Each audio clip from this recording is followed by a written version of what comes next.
우리는 여러 날 동안 죽음의 유라굴라 강풍의 속에서 헤매다가 조난을 당한 바울 일행들이 멜리데 섬에서 거기서 이제 새해를 맞은 그들의 모습을 보고 있습니다.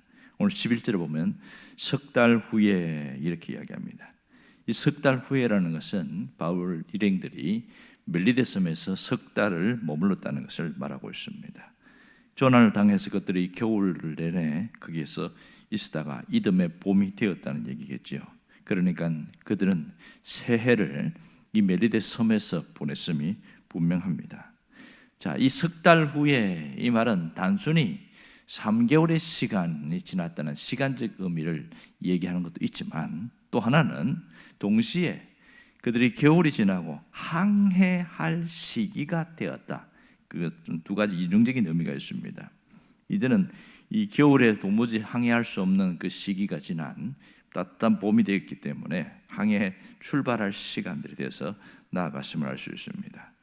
자, 이제 로마로 떠나기 위해서는 이 배가 필요합니다.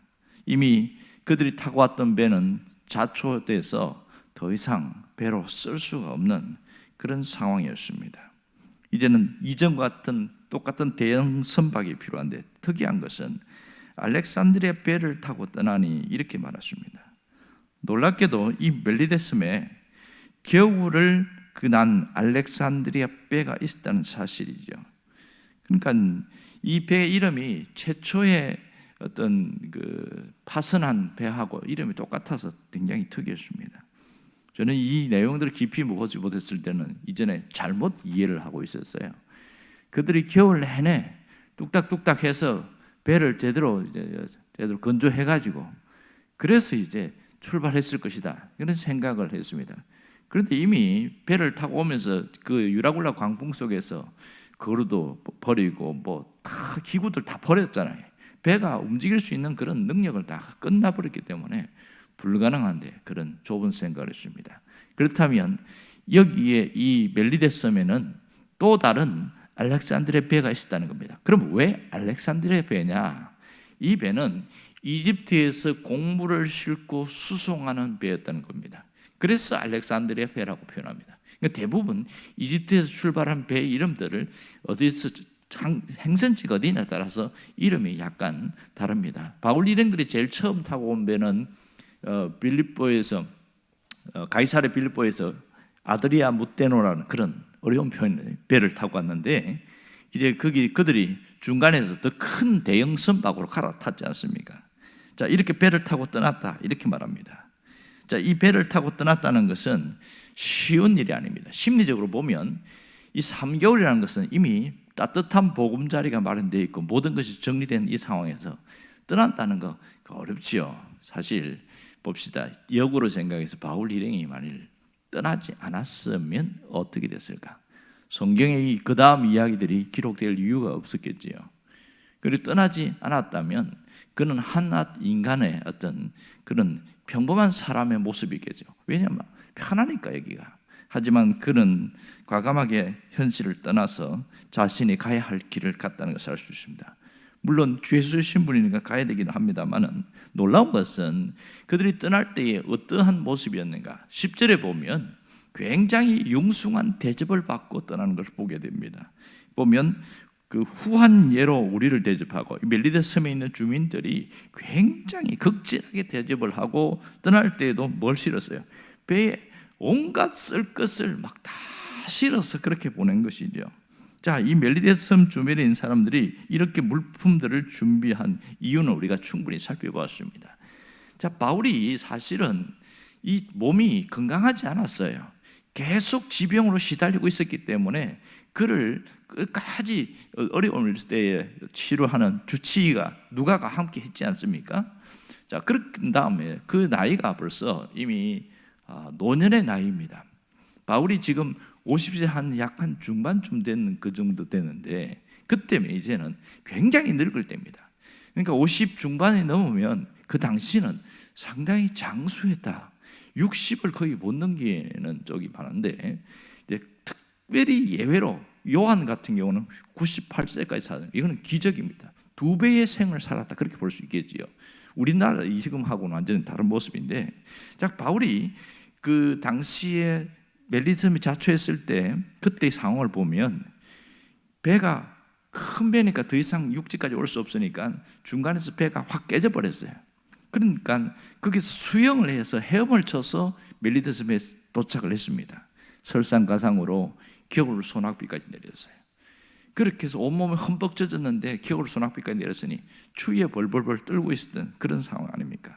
자, 그렇다면 체력이 바닥날 대로 바닥났고 온갖 것이 망가진 그런 상황 속에서 주민들에게 극진하게 대접을 받는다는 것은 불가능한 일입니다. 하지만 그 중에 가장 나이가 많은 사람이 아마 바울처럼 보였던 모양입니다. 그 바울에게 불을 쬐게 하고 했는데, 그래서 엄청난 일들이 중간에 생기죠. 근데 바울이 거기서 자기 몸을 보신하고 체력을 보강하는 그런 일에 집중하지 않았습니다.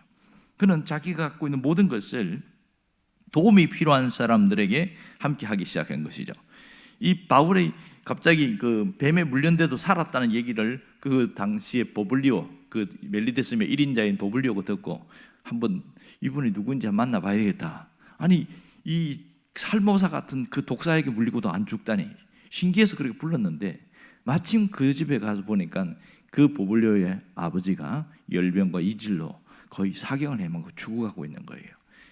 누가 옆에 보블리오가 좀 우리 이 아버지 좀 치료해달라고 얘기한 적도 없는데도 불구하고 적극적으로 가서 그 기도를 해주고 했더니 나와버렸어요. 이 보블리오 1인자의 아버지가 나왔다는 소식이 수업 시간에 그렇게 멜리데섬에 퍼졌어요. 그랬을 때에 수많은 병자들이 바울에게 왔습니다. 지난번에 한번 살펴본 대로 바울이 기도만 해서 낫게 하지 않았습니다. 누가가 의사기 때문에 의사로서의 보고 진단을 하고 처방을 내리고 이런 약을 쓰세요, 이렇게 해서 써주기도 하고, 그러니까 간이 어떤 그 진료소 같은 것이 마련되어서 거기 몇 날 며칠 동안 또 찾아오고 보면 반복적으로 진료했다는 것을 알 수가 있죠. 그런데 거기 있는 많은 사람들이 낫고 나서 죽을 병에 걸리다가 나은 사람도 있을 것이고, 어떤 사람은 바울에게 기도받고 나았고, 어떤 사람은 또 조금 남아있는 병들은 또 몸 어떻게 해서 육체를 보신하고 하는 치료를 해서 낫기도 하고, 이런저런 경우로 어떻게 하든지 거의 다 나았다는 사실이 놀라운 특징이죠. 그랬더니 이 멜리데섬에 있는 사람들이 너무 고마운 거예요.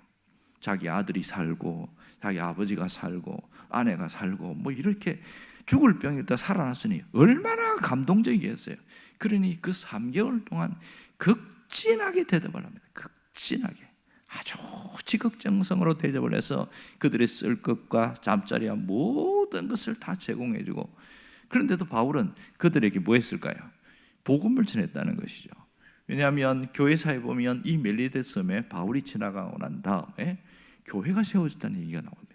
그리고 보면 바울이 그 3개월 동안 아마 제자 훈련을 하지 않았을까 생각을 합니다. 자, 그만큼 여기서 이제 3개월이 지난 이후에 출발을 하게 되어지는데, 놀라운 것은 하나님이 또 다른 배를 예비하셨다는 것이 굉장한 특징입니다. 이 갈아타고 갈 배가 없었다면 거기서 어떻게 가냐고요. 근데 희한하게 이 멜리데섬에 배가 있었다는 것이죠. 그러니까 이름이 똑같으니까 우리는 옛날 그 배 아닐까 그렇게 생각하는데 전혀 다른 배였습니다. 그럼 어떻게 해서 이 또 다른 알렉산드리아 배는 여기에 이렇게 멜리데섬에서 머물고 있었을까? 이것을 우리가 생각해 보죠. 자, 보세요. 먼저 자초한 배가 어떻게 자초한 줄 알겠죠? 그레데섬에서 출발해 가지고 갔을 때 미항에서 여기서 막 갔단 말이에요.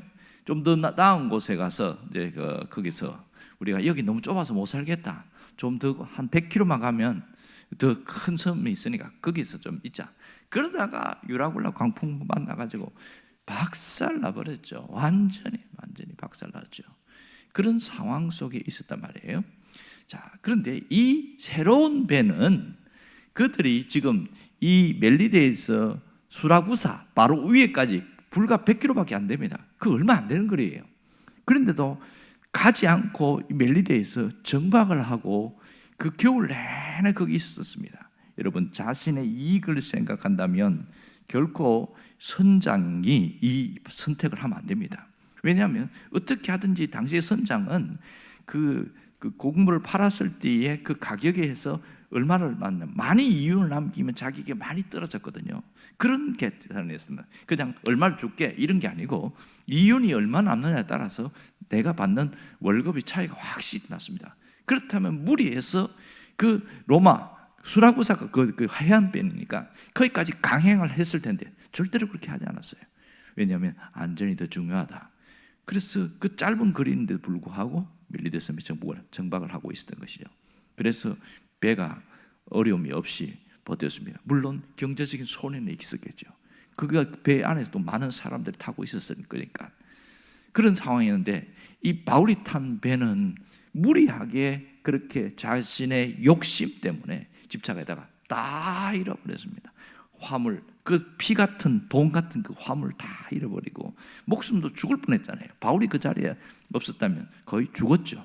그런 일들이 이렇게 교차되는 것을 볼 수 있습니다. 오늘 우리가 여기서 참 중요한 것을 깨달을 수 있습니다.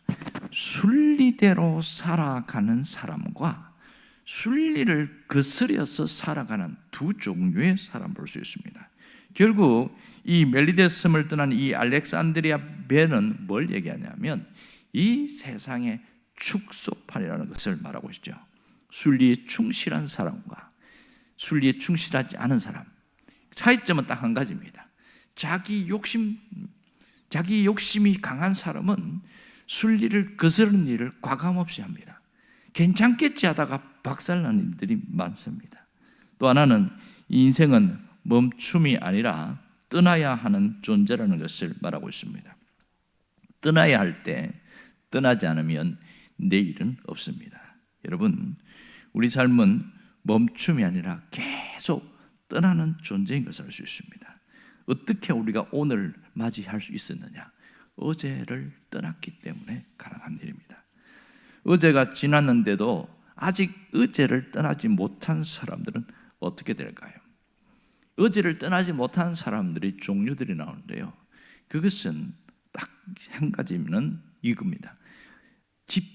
어제에 집착하고 있는 사람은 오늘이라는 시간이 왔음에도 여전히 그의 사고와 그의 모든 삶은 어제에 정지해 있습니다. 그러니까 이 모든 것이 머물러 있어요. 자, 집착이라는 것이 뭐 나쁘게만 볼 것이 아니고요, 어떤 충격적인 사건과 사별을 했을 경우에 어제에 머물러 있는 사람 되게 많습니다. 그 자신의 의도하고는 상관없는 것이죠. 가끔 이번에도 삽불 나서 소방공무원들이 죽기도 하고 그런 일들이 있지 않습니까? 이 보면 대부분 소방공무원들이 앞에서 일세 나가는 사람들은 거의 젊은 사람들이에요. 20대 후반 아니면 30대, 뭐 해봐야 한 40대, 굉장히 젊은 사람들인데, 그런데 그 순직한 분들 가족을 보면 아이들이 다 어려요. 그러니까 이렇게 해서 남편을 잃어버린 그런 이 아내의 입장에서는 너무 충격이 된 것이죠.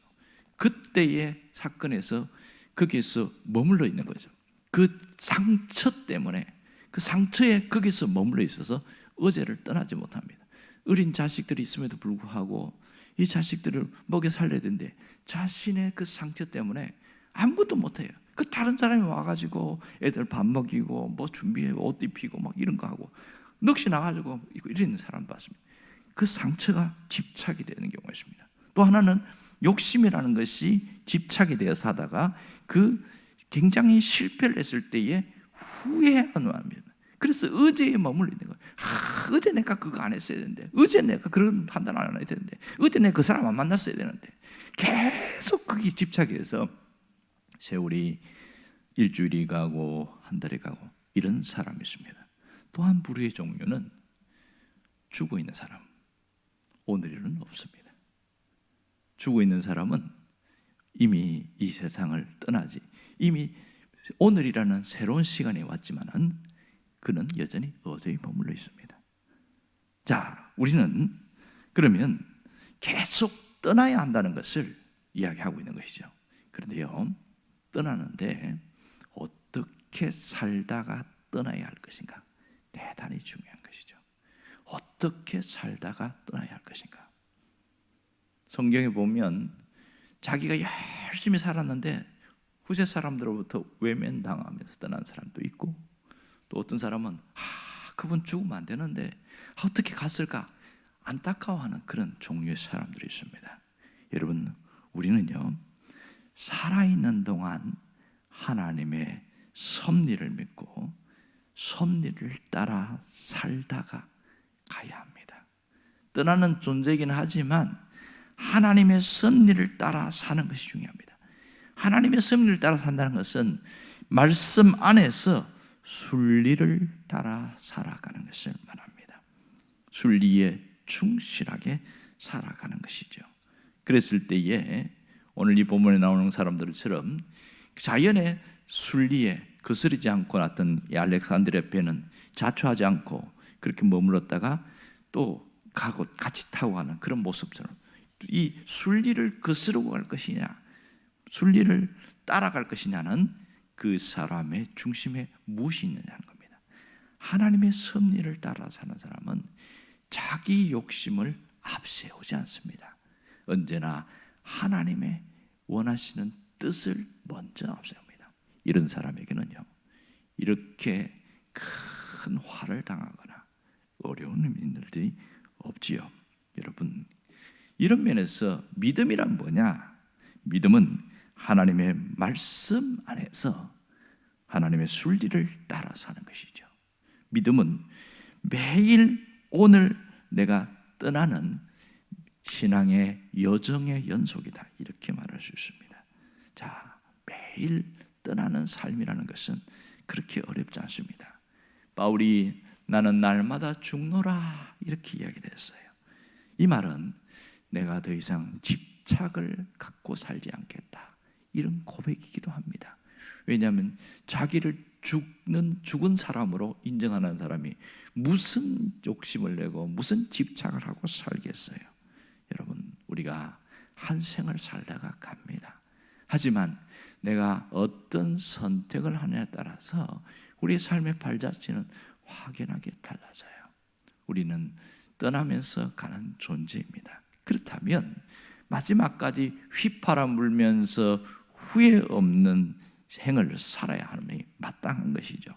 그것은 역시 말씀 안에서 순리를 따라 살아갈 때, 하나님의 섭리 안에서 살아갈 때 그러한 삶이 우리에게 펼쳐질 겁니다. 여러분이 그 주인공이 되기를 바랍니다. 기도하겠습니다.